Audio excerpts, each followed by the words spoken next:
कृष्ण इस दुर्गम यात्रा के लिए मान गया? मैंने कह दिया कि मुझे वो पुष्प चाहिए। कृष्ण इतना भयावह और दुर्गम पर्वत चढ़ गया।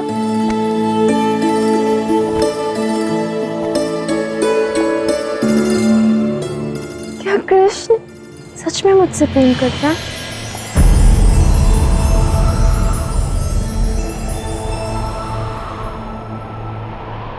सत्य पर भी प्रश्न राधे, मैं तुमसे अथाह प्रेम करता हूं।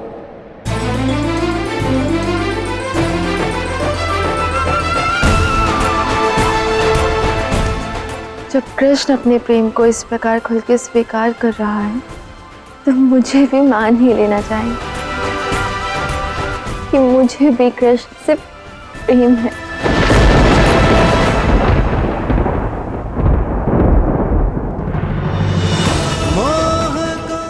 नहीं राधा,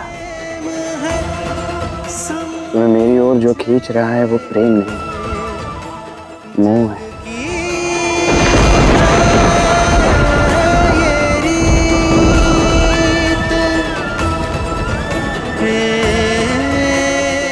मेरे कहने पर तुम इस दुर्गम पर्वत पर चले गए।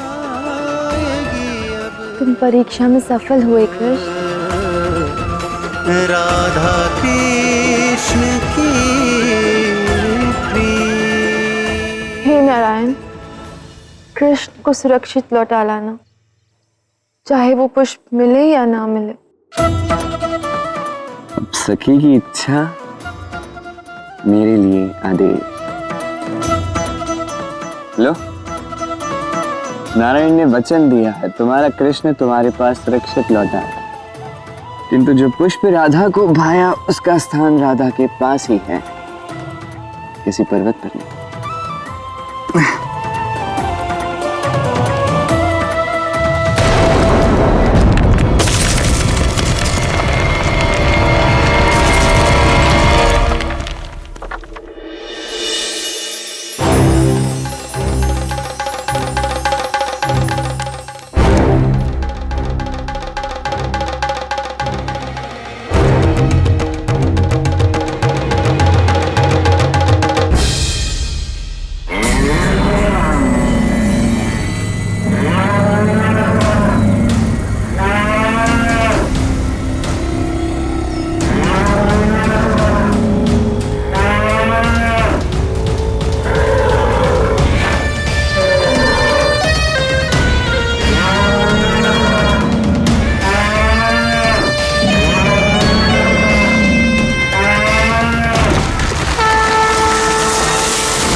शक्तिशाली हो बालक, किंतु अरिष्ठासुर से अधिक नहीं।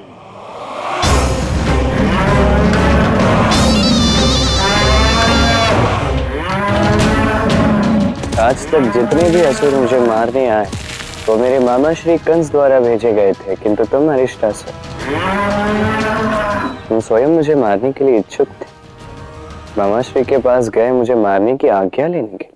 हाँ कृष्ण, बहुत असुरों को मारा तुमने, बहुत शक्ति है तुम में, किंतु आज मैं तुम्हारे अंत से यह सिद्ध कर दूंगा कि मुझसे अधिक शक्तिशाली कोई और नहीं।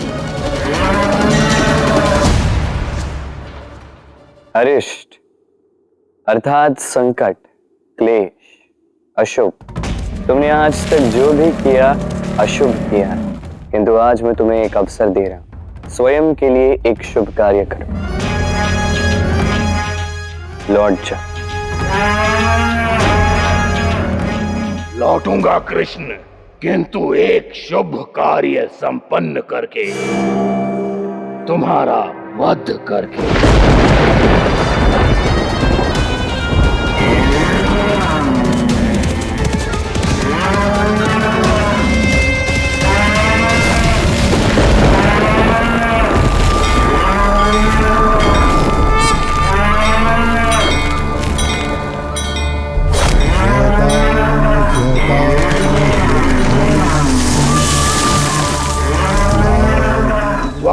हो ना तुम?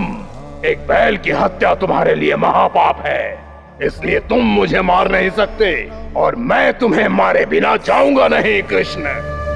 तदात्मानं सृजाम्यहम्।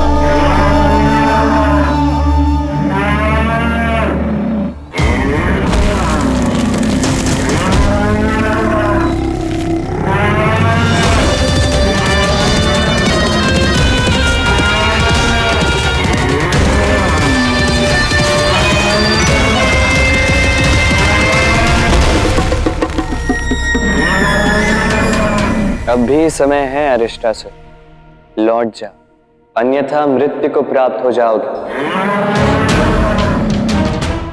तुमने हस्तिन को भी नहीं मारा था क्योंकि वो बैल था, गौ वंश से था। मैं भी बैल हूं, इसलिए सुरक्षित हूं, किंतु तुम अपनी खैर मनाओ कृष्ण। हस्तिन को मैंने नहीं मारा क्योंकि उसमें कोई दोष नहीं था, वो केवल कंस की काली माया से प्रभावित था। मैंने उसे उस प्रभाव से मुक्त किया, किंतु तुम अरिष्टासुर, तुम बैल के रूप में आए एक असुर।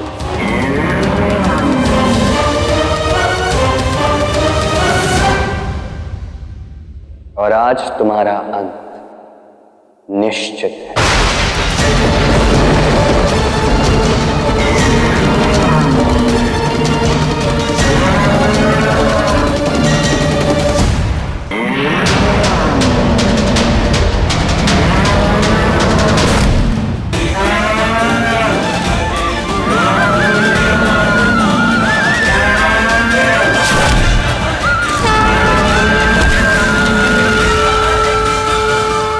गौवंश मुझे प्रिय है और आज तुम्हारा अंत संसार के लिए उदाहरण होगा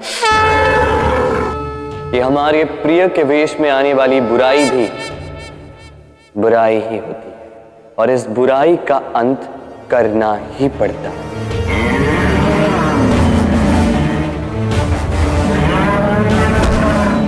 इस संसार को समझना होगा कि बुराई को रंग, रूप, जात, धर्म, आकार के कारण क्षमा नहीं किया जा सकता।